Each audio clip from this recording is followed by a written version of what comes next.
Hello, hello, everyone. Thank you so much for being here for our Walla webinar on the blueprint for switching studio software. I had to practice that a few times before I stumbled over my words. I wasn't in charge of naming this. For those of you that I have not met yet, that is a lot of you on this call. My name is Laura Munkholm. I am one of the founders and the president here at Walla. And I am so thankful to be joined by Whitney and Julie today, two of our amazing clients. Julie is the owner of La Bar up in the Bay Area, and Whitney is the owner of the Bow Collective in Park City. Sorry, not Salt Lake City. So if you're ever up in the Bay or skiing in Park City, definitely check out their businesses. But I would love, if you don't mind, to kick off. There is a little chat on the side. Oh, hey, Mark, you did exactly what I was hoping to do. Please pop in, say hello, introduce yourself, your studio, and where you're coming to us from. And that way we can address you guys by name and have a little bit more familiarity as we answer questions later on.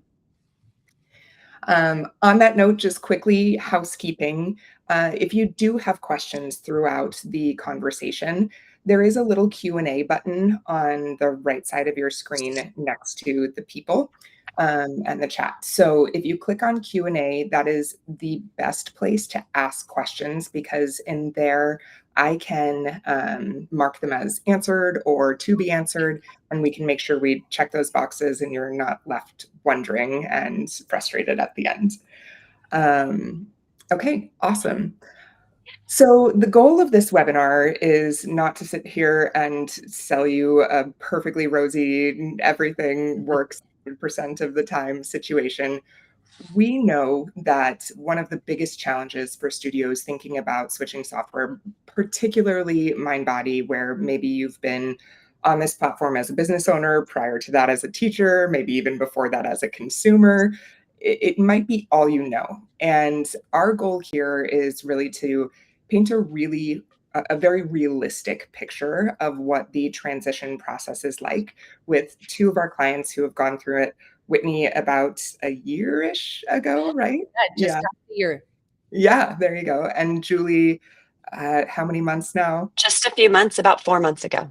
4 months ago. So yeah, a couple of people who are at different stages, different types of businesses within the boutique fitness landscape, and really dive into the details of the data, what data comes over, the experience they had with their staff, their clients. And, I'll be asking questions like, what do you wish you knew going into the process? And how were the interactions with our team? So I'd love for each one of you to just give a quick introduction. Tell us about you, 1 or 2 minute bio, and then we'll dive in so they know who you are. Julie, you want to go first? Sure. So, as you mentioned, we have a small boutique fitness studio in San Jose called La Bar Studios. It's been in operation since 2017, but I became the owner just last November, so not quite a full year so far. Awesome. Cool. And what was your background before the studio? I actually ran a Montessori school, so completely different. But I have been involved with La Bar since its inception. So I was a founding member here. Amazing. And I have a background in dance. So awesome. Okay. So not technology. No, not technology. Okay. Awesome. And how about you, Whitney? Awesome. Well, we've been here in Park City growing for the last 10 years, and we're a hit style studio that is also a full-scale retail experience too. So we have kind of a hybrid footprint on the real estate. And we say, our people, really the concierge approach to how we take care of things for them has been important for the last decade. So the change management was really big in jumping into this. So we've got a great base, wonderful people, and have a great time here in Park City. Cool. And Whitney, you were on Mindbody from day one, correct? That was your... Yes. Day one was, I would say, as we started to demand some sort of software, Mindbody back then was all that we knew. I don't even think I knew there were competitors for years. And I I remember just being like, I guess this is how it is. Yeah. Yeah. This is what this industry has. Okay. And Julie Labar was on Mindbody From the prior very to beginning. from From the the very very beginning. beginning. Yeah. So from 2017. So 7 years. Okay. And the reason I bring that up for everybody on the call, I just think it's helpful contextually to understand how much data we're talking about when we are moving a business. So this is a decade, of data. It's not a small amount, thousands and thousands and thousands of clients and bookings and all of that. So as you think about this process and what they went through, it's not just, the 100 current clients they had for the last, 6 months. This is a lot. All right, I'd love to start with you, Whitney. What made you consider changing or want to change when you started thinking about, gosh, something's not working in my business? Yeah, I think we're in an expansion phase about a year and a half ago, have an opportunity to expand to another market. And our booking platform was the one thing that is not systematized the right way back then. I just knew if we're going to grow this can't be the way. What took us to this point can't be what accelerates our growth. And I could envision turning one studio, another one, another one, another one, and doing that with an interface that felt pretty or aesthetically pleasing, and running reports that felt really easy. So I knew that better had to exist out there, and I knew in order to grow and be, kind of rise up, I had to find a new answer. Okay. All right. Thanks for sharing that. And how about you, Julie? What was the main reason you really started considering a switch? Well, as a new owner, I came in and just was blindsided by the lack of support for starters. I had a lot of questions because I had never looked at it from the administrative side before. I had only been a user. And so I knew how it worked as a user, and it wasn't slick and it wasn't pretty, but it functioned. But from the other side, I was really shocked when I had questions and I couldn't get answers in real time when I needed them during like working hours where I was focused on work and not trying to drive my kids around or doing something else. Um, I found the reporting to be really robust, but overly complicated. Like I'm not a data person necessarily. I need data to Right. make good decisions going forward, but I don't need to be like trying to sort out and figure out what it means. I want the platform to tell me what it means, right? Right. And then the marketing piece was really frustrating as I started to dive down and try to figure out why things weren't going to people, or the people were saying I'm not getting that message. And so I just knew for all of those reasons that that there had to be something better. And so I started to open the door to exploring new options. Okay, awesome. That's really helpful. I think those are super common reasons we often hear, especially the expansion, the scale, the marketing suite, or marketing options. And so I think probably a lot of people on this call are kind of in the same boat. Um, so let's get a little bit more into the details. So you've decided on Walla. You are kicking off with our onboarding team. Knowing what you know now, again, let's start with you. What do you wish you knew going into the process? If you could go back and tell your year ago self, like, okay, this is what you should prepare for and think about as you get started.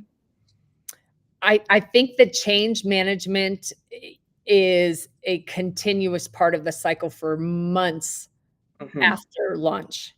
Yeah. And this should surprise no one, but it Hmm. really isn't like you flip a switch.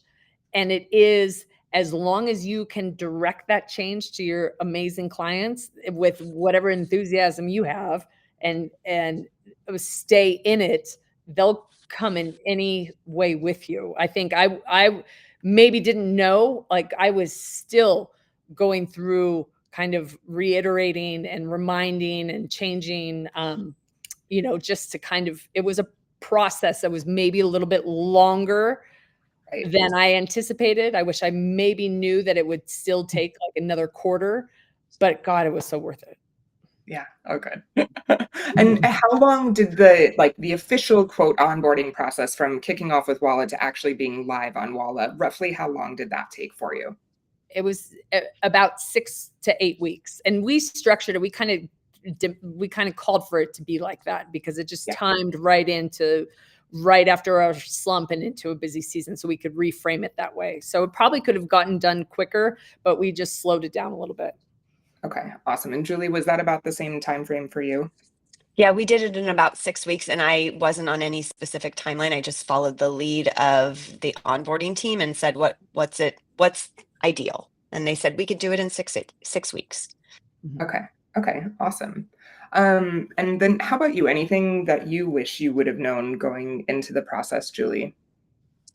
I would just say that I wish I knew then what I know now about how easy it is, how user friendly it is. My staff was actually much more concerned about the switch than any of our guests. Yeah. And I think it was a bit of a trauma response to what they had been used to. And oh my gosh, how are we going to learn this? And so if I could have, I don't know if I should have done a better job showing them what it could look like or how it could be Mhm. different, but the ability for them to just kind of jump in and play around and get to know Mhm. the system is totally different than what they had experienced before. And so they were really worried that it was going to take them months and months and months to try to figure out how to learn this, Yeah. and it didn't. Yeah, I think that's a really good call out. And to Whitney's point, there is still a lot to learn because you don't know what you don't know until you come up with the situation with a client or with a new membership or whatnot. And those things take time to learn over a quarter or over a handful of months. But the day-to-day basics, you would say they picked up more quickly than they expected. It was so easy. Yeah. And I think in general, you know, there's things that are going to come up, unique circumstances or whatever, but the truth is none of it is an emergency, and it's all really fixable. It's just we might have to do something manually. No big deal. Mhm. Okay, awesome. I I want to say go I ahead. want that. The shock and awe that maybe I thought was going to happen did not.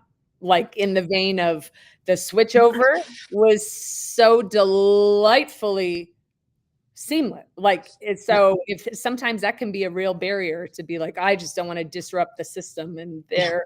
I thought it was worth mentioning. We did not have a shock and awe, period. Yeah, yeah, that's I good. see there. And one thing that you mentioned when we were kind of chatting about this initially is just the mindset you went into it with and kind of groomed your team and clients with. And Whitney, do you want to speak to that a little bit? I don't know, you talked about how you tried to have really Yeah. nice framing and make it exciting. We had fun with it. We really tried to take a narrative of, it's onward and upward, and this is part of, our growth plan. And we're really revamping this for you all. And we did fun check-ins of making sure that everybody, if they came by and could show us that they actually understood how this app worked, we gave them a pair of socks. If we really had to check where it can only function as well as you can implement to your people. And the more time and kind of joy and fun you put into that, at least for us, our people weren't responding to it like it was a pain. If they were like, all right. And then they were like, I love it. And the messages came back like, this is sweet. Okay.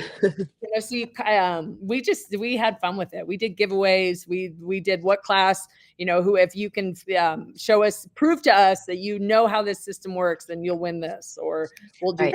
I giveaways. love it. That's awesome. How about you, Julie? Anything else from like a mindset perspective you would add to that?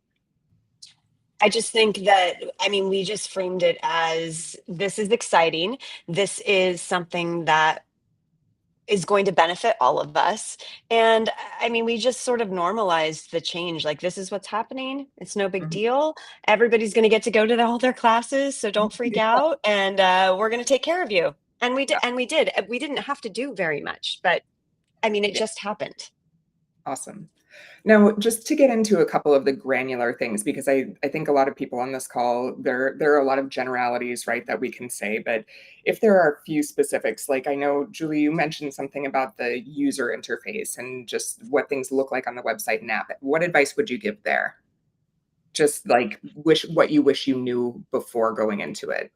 Yeah, I mean, I guess I wish that I could have known a little bit more clearly what it was going to look like for the user, so that I could have walked people through it. But because I didn't know what it looked like, I just sort of had to. We just rolled with it, right? I said, "Oh, let me see your phone. Let me tap on it." I don't know, but it's pretty. It's so user friendly compared to what we came from, that it, for most people, depending on, your experience with technology and your generation, I guess, we had a lot of people who never looked back, and there were a few that were like, I don't know what to do, and I'm like, oh, let me help you.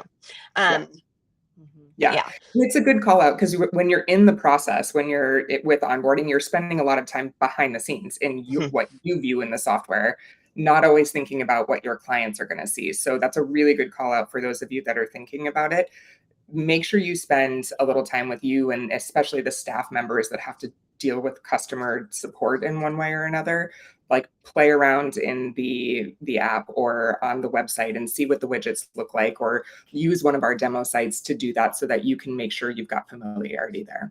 Absolutely. And Whitney, you had mentioned something about the branded app as well. Yes, those of you that have a branded app, that's been signature for us. And I think it was something I didn't see coming, that the Walla interface is just as acceptable to our people as the branded app. So it almost was another step that I didn't anticipate. I thought the branded app would go right across. And I mean, it's a quick remedy, but that they can access through Walla, which kind of back in the days, they could go around the post with Mindbody too. And we'd get people that would go outside of the branded app. But Yeah. I always like to have people going through that channel, of course. So Right. That was a heads up. Right. So when you think about where people are going to be engaging with you, which is your branded app or the website, I think people who are used to only using a branded app, when you get the Walla widgets on your website, they're so easy to use, and actually making purchases and booking is like, I mean, it's like buying something on Instagram. So it's really Apple Pay, Google Pay. It's so user friendly that you may have people that don't end up using the app because it is so easy on the website. And a lot of businesses were not used to that. So they hadn't really thought about the website as much as maybe you can now. Not to say you can't push people to the branded app. It's beautiful, it's easy, it's great. It's also super easy on the website. Yes. Okay, cool. So another thing that both of you mentioned is that right after you go live, there can be people who have billing questions or billing issues, like you expected them, or they didn't expect to get billed yet, or whatever that might have, whatever the situation might be. Do you want to give an example, either one of you, of that, or just something you did to help communicate with clients around when their plans would bill and what would happen? If you want, Jules, or No, go ahead. I could say some of my experience was when, getting them on the auto system, and if they need to adjust their plans, just making sure that the calendar date is set before the auto renewal. That was a neat call out where, some double booking would happen just because it was on an auto. We had kind of assumed that one step was enough, but it is a two-step thing. And once that is confirmed and done, it's very, very simple to do. But that, I think when people switch plans, I've become pretty sensitive to making sure that, like, okay, let me double check that their bill date is different than their switch date. Yeah. For what it's worth. Yeah, I think the big call out is, like, our billing or our data migration team will be hyper communicative with you guys about this. And while you're going through the process, and there's a lot of information coming at you in that last kind of week before you actually switch to fully moving and breathing and processing and everything in Walla. And so just paying hyper attention to that, when billing will start in Walla versus when it needs to wrap up in Mindbody, because one of the big things that happen is that we do move credit cards over into Walla. And that doesn't happen instantly. It's a security thing through Stripe. They have to make sure we've got the secure data moved over. And so even when you're working in Walla, there might be a couple days where you're still processing payments. And so just hyper attention to that, I think, is really the call out. So let's talk about how you went through the 6 weeks with our onboarding team. What was the project management system like for you, Julie? I loved it. It was because it was check boxes, and that's just how my brain works, right? And so it was really helpful to see everything laid out, albeit slightly overwhelming, especially at the beginning, because there are a lot of tasks to get done. But they are laid out in a way that they're chronological and they have due dates, and they are sort of bite-sized pieces. So you always feel like, I always felt like I was making some progress, even if I was only sitting down to check off one thing that day. So I actually loved the organization of it, of the onboarding process. It worked for me and my team. I have a business operations manager, and she and I tag teamed this whole project. And so we just made our way through it. Yeah. Okay, awesome. And Whitney, how about you? Yeah, the deadlines, oh my gosh, they were so great. It's how I function best. Just tell me what has to be done and by when.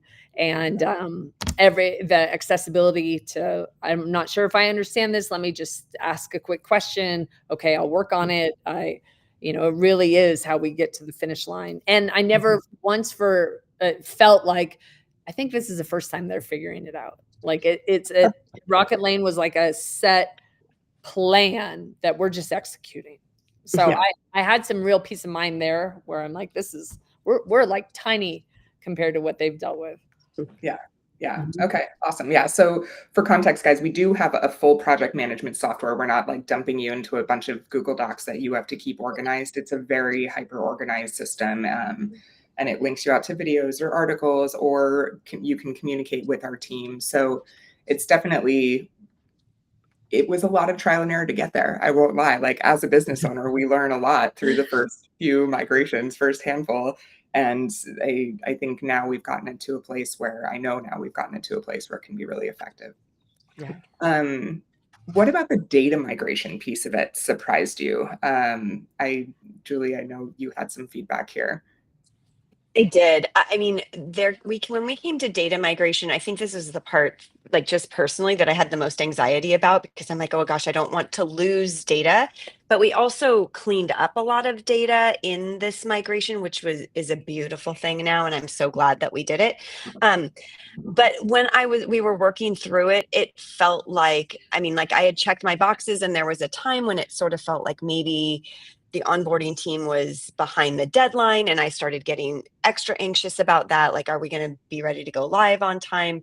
And of course, when we hopped on the call on the day that we had it scheduled, and they, like Whit said, it was like, this is not their first rodeo. So as long as I did my homework, they were doing theirs. I didn't have to, all of my worry was for nothing.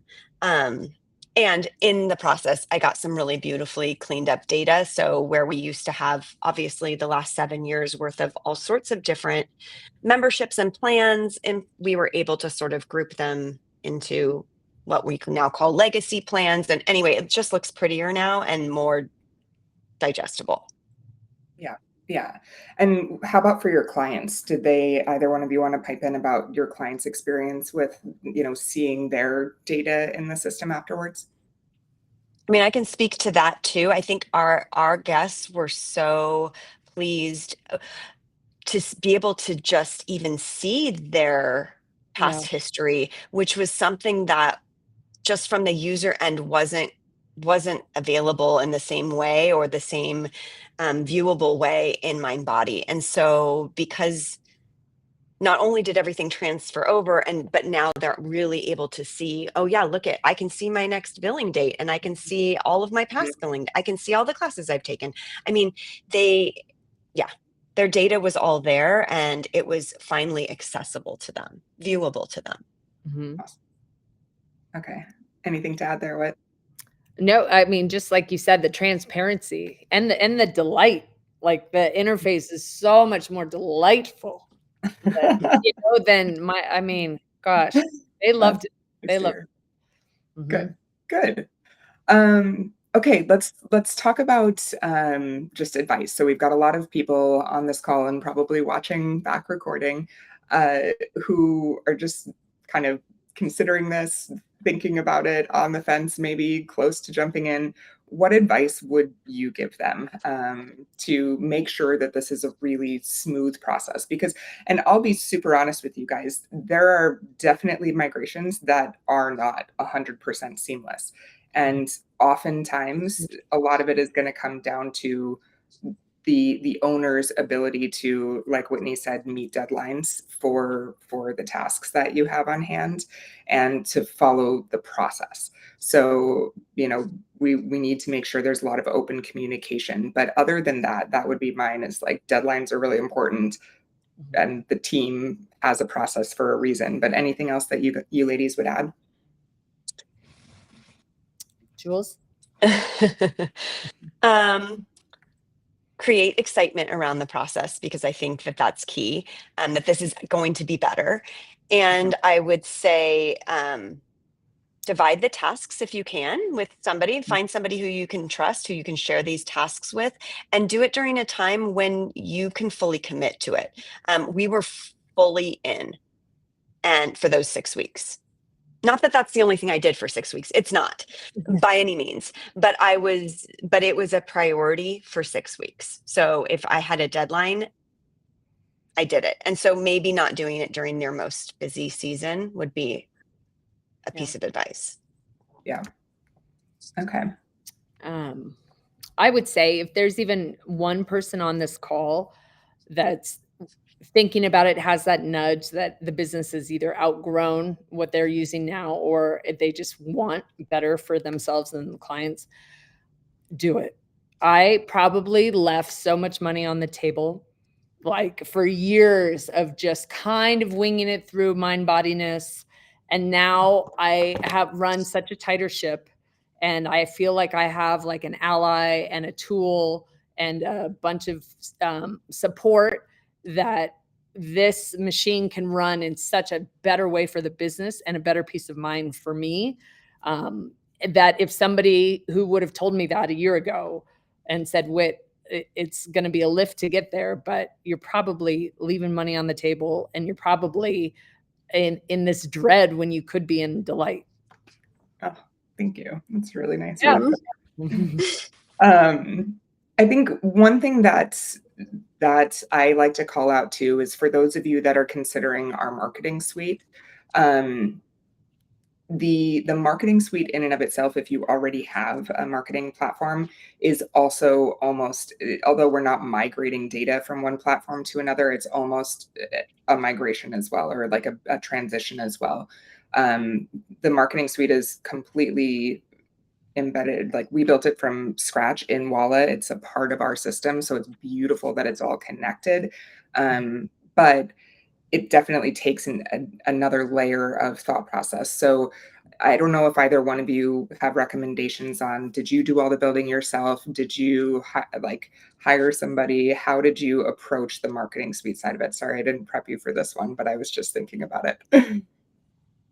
Okay, so I'll jump in. We used Walla's suggestion. So there were resources that they provided for somebody who could just sort of build our core journeys, marketing email journeys in Walla.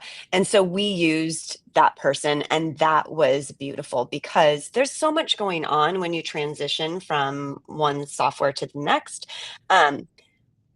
I didn't have the bandwidth to also do that, nor did I really know what I needed to do, right? And so the fact that somebody did know what to do and how to do it was just a gift. It's 4 months in, and I'm getting to the point where I'm starting to create my own journeys, but it's lovely that I did not have to think about it for the past 4 months, that I knew things were just running on autopilot. So that's been wonderful.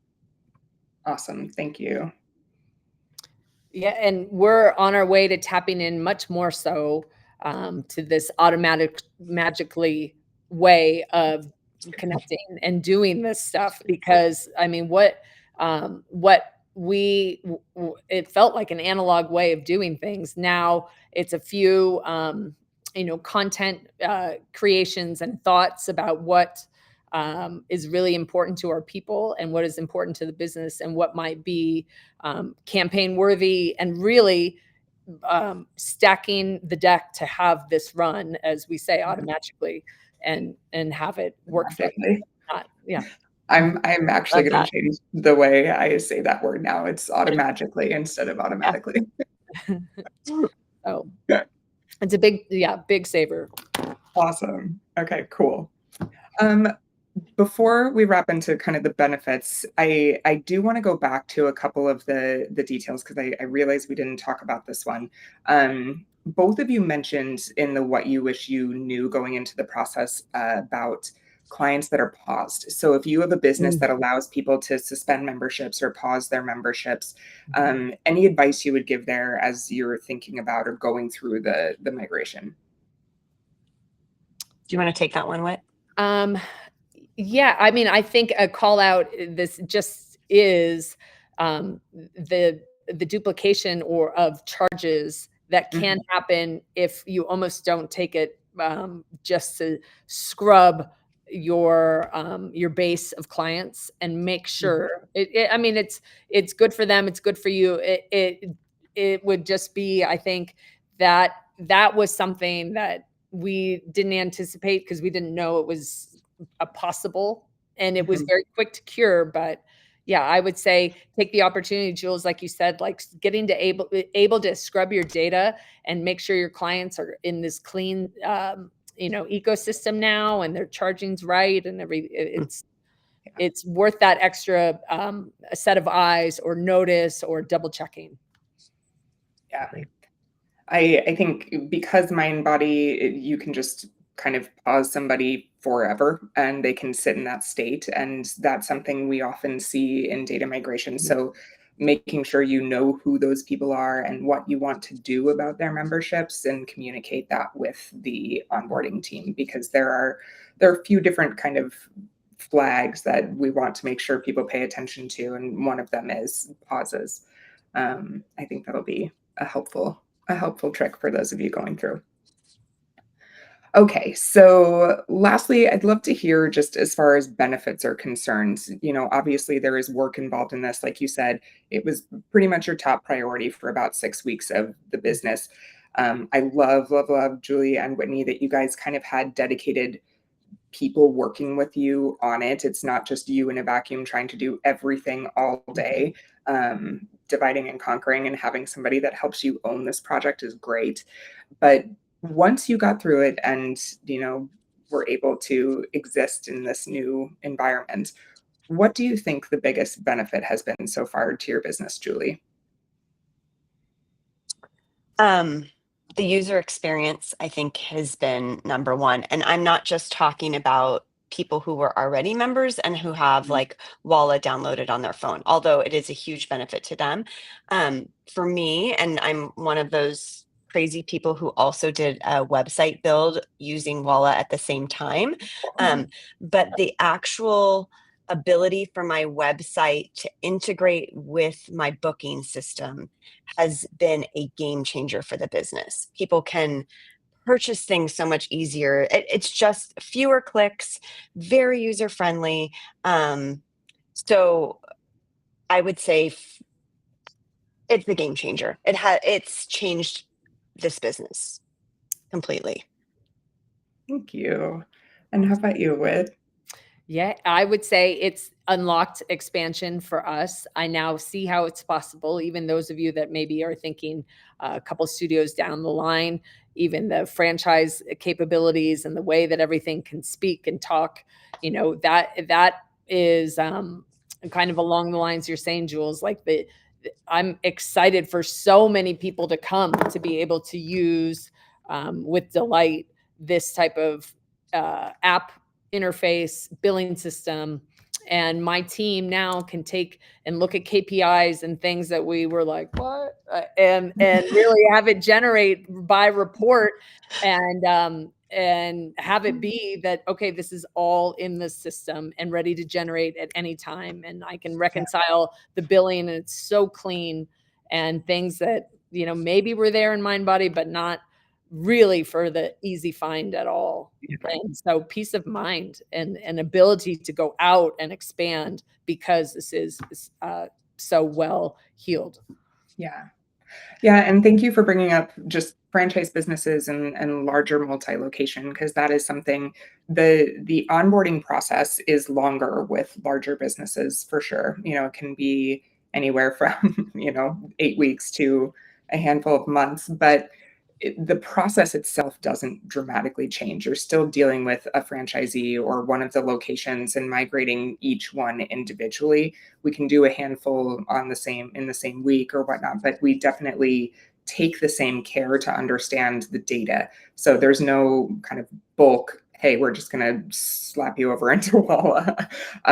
We definitely want to make sure it's as clean. And I think for franchise systems and larger multi-location systems, cleanliness of data is such a massive foundation for growth for the business. And like you said, having the ability to kind of get rid of those old plans, clean out some of the old options that were there.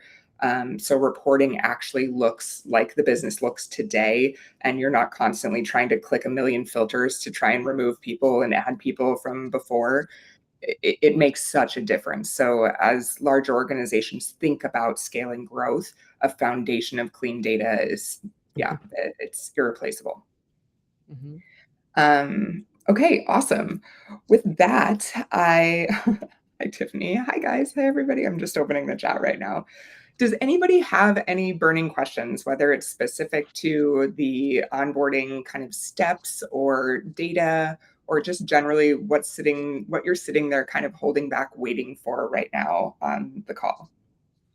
And while you're thinking about that and typing, I do want to say that our onboarding team is fantastic. There are a few things that I like set high expectations because I don't want to like oversell and underdeliver, but I don't think I could oversell our onboarding team. Most of them have worked in studios, so they're very comfortable, and actually in studios that use Mindbody, so they're very comfortable speaking the language and almost being translators, because I guarantee you are going to find something in your business now in Mindbody that is not one-to-one in Walla, right? Like, we are different systems with different foundations. We do a lot of the same things, but it's not the same language. So they will help you find a way to accomplish the end goal in our system, in our way. So I think that, I guess, mindset is also really helpful to have.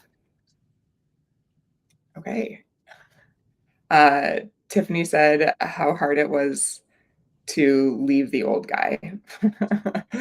Like it's just so hard to leave the person or the software that you've used forever. Yeah, that can hold people back for sure. But I don't know, Whitney, like you said, if you're thinking about it, you're probably there.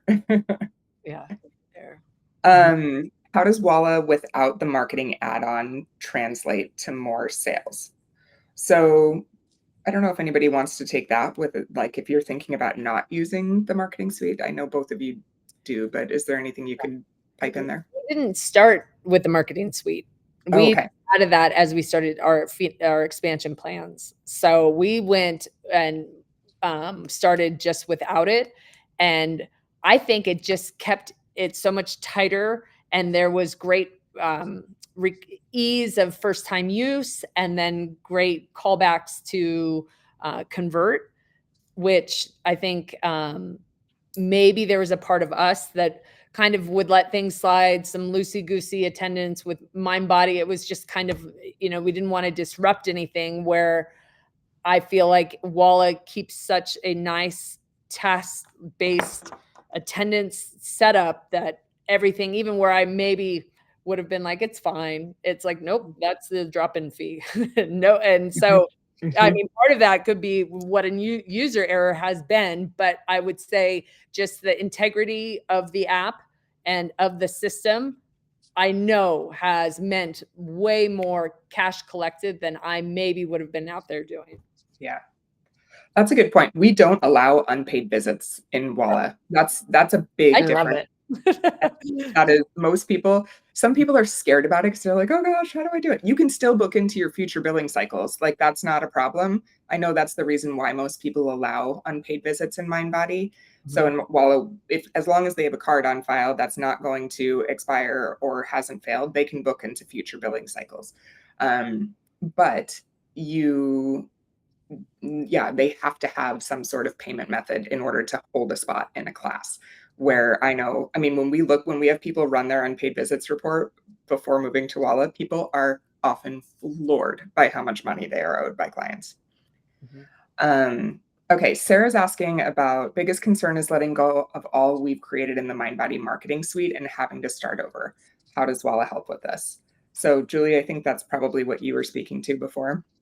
Yeah, I mean, we used a resource that Walla provided. She helped us create the content. We copied and pasted all of our stuff so that we didn't lose it from Mindbody. So we basically just created a Google Doc, and she helped craft what Walla refers to as journeys, which is just basically drip campaigns, using that content and creating new content as well.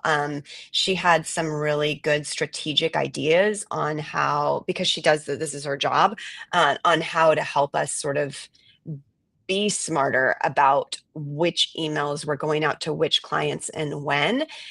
And to be frank about it, and I don't know if you have had any of this experience or done a deep dive into your Mindbody marketing suite emails, but many of ours weren't being delivered.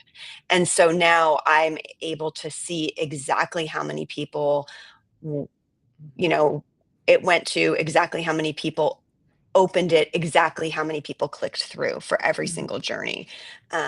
So yeah, but yes, is it a process? It sure is. I would highly recommend getting somebody to help you so that you're not trying to do it yourself, at least to begin with. Yeah. And we have an internal resource. If you know exactly what you want and you just want us to go in and, work with you on which ones you want built in Walla, you don't need any strategy help. You don't need anybody kind of looking over it. We can do that. If you would rather talk to someone who's kind of a marketing expert, can help you with like, hey, doesn't look like this one's really effective. Here's what we're seeing, benchmarks, things like that. We have those resources too. They're outside of Walla, but we connect you with the right person, like Julie said. Okay, Wendy's asking, thank you, Wendy. Not that all of you guys aren't great rule followers, I'm sure, in life, but maybe you weren't here at the beginning. Thanks for putting your question in the Q&A, not the chat. Wendy asked, is Walla able to transfer my MBO contact log data? So that is not one of the things that comes over. We are able to take red and yellow alerts from Mindbody over, and they translate into like a historical notes section in the client profile. But contact log, like who spoke with someone when and what email was sent from the system, no. Data that transfers over is definitely anything related to the client, like contact info, right? And then their booking history, their payment history. We have something in the Walla check-in where you can see how many classes they've taken with you or appointments at the business. That migrates over from Mindbody. So if they've taken 100 visits in Mindbody and they take their first in Walla, it'll say 101. The notes, the red and yellow alerts, and then you'll get historical total sales data, but it won't be sliced and diced into like your service categories from Mindbody. So, but our team tells you what reports to run before leaving Mindbody so that you're not sitting there with no historicals to look back at. Okay, what is support like after you go live? I'd love for one of you guys to answer that because I can give my canned response, but Julie, what's your experience since you're a little more recent, I guess? Well, immediately you're still kind of being handheld by the onboarding team. So in the days following the actual go live, they're still there as your sort of primary contacts. They are basically for us, they were a phone call away or a quick email or a chat away the whole time. And then obviously as we got further out from the go live date, we didn't need regular support in the same way, but I continued to have questions. I think we had a follow-up like 2 weeks out, maybe two weeks out with the onboarding team so that they could sort of hand us off. And really, it was functioning pretty smoothly at that point. They continue. I'm just going to tell you right now that Walla support is a different ball game from what you're used to if you're on Mindbody right now. So I get answers within seconds. And I ask questions of their chat bot, or like somebody will pop in if it's a specific question and the chat bot doesn't have the answer. Are you sure do you need more help? Yes, I need more help. I am not afraid of asking questions. I ask questions all day, every day. I don't have time to try to figure stuff out on my own. Sometimes I just need somebody to tell me what to do. And that has been the biggest benefit personally to me. Whitney, similar, anything to add there? Like I know support's not always perfect. So yeah, I think it's important to note that it is like a bot response system that will first direct you to like, see if you can figure it out with these topics. And then, okay, you need more, for sure, we're on it. Here's your ticket. Everything follows and circles back. And so I think that is notable. Yeah. You're not calling someone. No. And you're not waiting for someone to call. They will call me back. Yeah. Until it's resolved, they are on it. But it is an integrated bot system to start that is, what we're all kind of used to at this point now. Yeah. So interestingly, I'll say, Dominic, I was skeptical for sure of a bot at first, like having AI answer a lot of it. We train the crap out of that AI bot. It's not just like reading articles. We are proactively training its learning. And now I can tell you more than 50% of the questions that come into our support ticketing system with like a thumbs up, thank you, yes, you did a good job, are answered by AI. So it's lightning fast, obviously, when you can get that. And I think because of the care and attention we give to training it, it's much more effective than it is in a lot of other systems. Okay. So I'm going to be mindful of time. I know we've got a lot of questions here. I'll probably get to about 3 more. Just in the interest of time, I'm going to make sure I say this now in case some of you have to drop off. You're on our website right now. If you're watching this, you can just click on switch to Walla up in the top bar, and you can schedule a chat with one of our product experts, and they can answer some of these questions if we don't get to it. And for everybody on this, if you guys are interested in making the move to Walla, sign by the end of the month, get ready to go. We're not going to be charging you until the new year. So it is amazing timing to make a switch. I can promise you anything that's like done before January, February is a godsend. Okay, I'll say that again at the end, but let me get to Kristen's question. Do you have plastic gift cards, and can the client redeem them online in consumer mode? So we actually don't sell gift cards. You can buy them through we have a third party that handles gift cards for Walla. And the reason we chose this third party is because it is 100% digital in our interface. You can buy gift cards through them. You can manually add the numbers to all of them. It's not that hard. We really have, basically one of our core values is big-hearted, and that includes the environment. We live in a world where we are trying to be paperless, plasticless. And so the gift cards that you buy and that are included with that third party are digital, and they go into the client's digital wallet. So the client can redeem anything on their own in quote consumer mode. It's really just on your website. While it doesn't have the same kind of, again, that's one of the translation things. They can redeem them on the app, on your website, anyway, in person. It's all super, super easy. And actually, you could pop onto a number of our clients' websites and see how easy it is to buy a gift card. It's really quick. Like you can decide, I want this sent to my friend on Sunday the 22nd in the afternoon with this email, and then they can use it to purchase anything. Okay, let's see. We use Zoom and Zoom integration. How does that work with Walla? Julie? We love our Zoom integration with Walla. Yes, we used to have FitGrid, Yeah. right? Anyway, that was another, we have had a lot of different parties involved, and now Walla just does it. It's sort of seamless. It's Yeah. not sort of, it is seamless. It is. You don't have to, you literally just put your Zoom ID in there, and then when you schedule a class that is live stream or whatever, it auto generates, it texts the people the link. You don't have to think about it. And when they book their class, it shows the class and it shows live stream next to in person, versus we used to have have to list the live stream as a separate class, even though it was the same class at the same time. Anyway. Yep. So yeah, it is much easier than it was in Mindbody. Let's see. Well, I have to activate my deactivated clients in order to get everything transferred to Walla. Nope.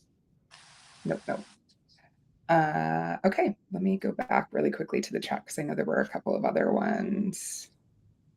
Support like after you go live. Oh, did Mindbody make it a pain in the ass to depart?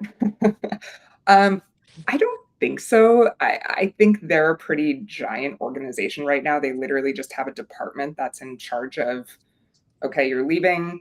They may make you an offer of like, I'm sure they have a last ditch effort of like, hey, if you stay, we'll give you a month free, or we'll give you whatever. But for the most part, the biggest hurdle that we have with them is just getting them to respond sometimes. So it can take up to a couple weeks for them to respond on when they'll be able to send the data. And you don't have to worry about that. Our team, I don't know if you guys want to speak to this, but our team kind of gave you guidance on how to do that, right?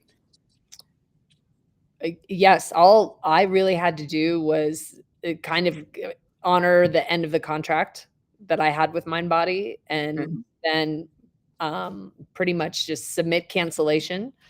And maybe they did a last minute effort, but not really. Yeah.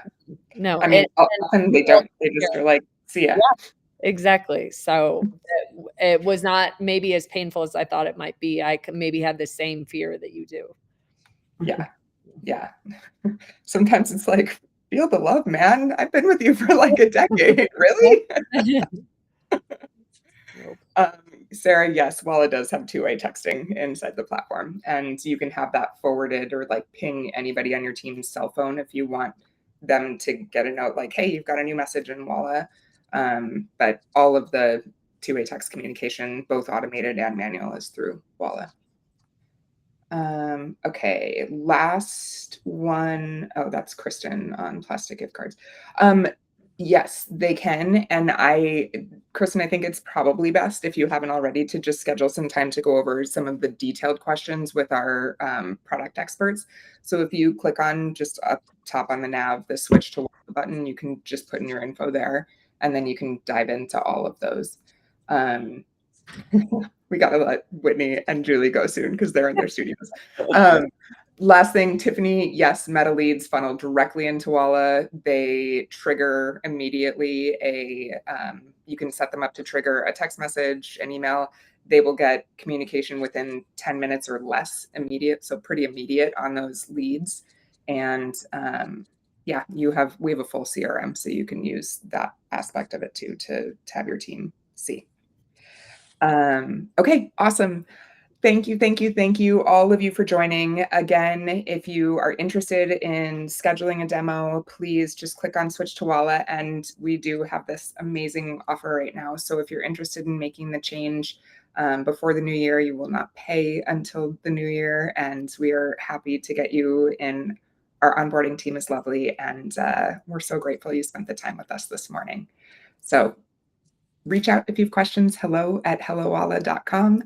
And Julie and Whitney, I can't tell you how grateful I am. Thank you for being here with us. It was such a treat. Thank you.